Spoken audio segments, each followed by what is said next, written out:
કોલેરાગ્રસ્ત વિસ્તાર કલોલ નગરપાલિકાનો વધુ એક વિવાદ નગરપાલિકાના તંત્ર સામે શહેરીજનોનો રોષ જોવા મળી રહ્યો છે।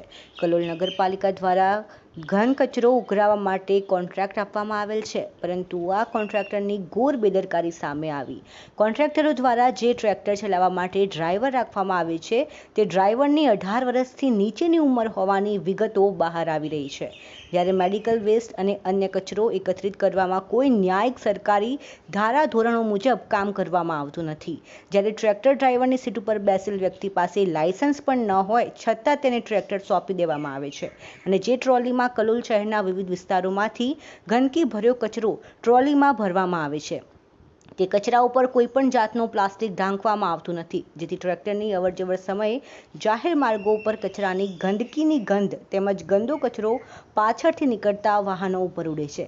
સાથે કોલેરાગ્રસ્ત વિસ્તારમાં પણ આવી જ બેદરકારી દાખવવામાં આવેલ છે, જે અંગે કોઈ નગરપાલિકાના જવાબદાર કર્મચારીઓ, અધિકારીઓ અને નેતાઓ કેમેરા સામે આવવા તૈયાર નથી।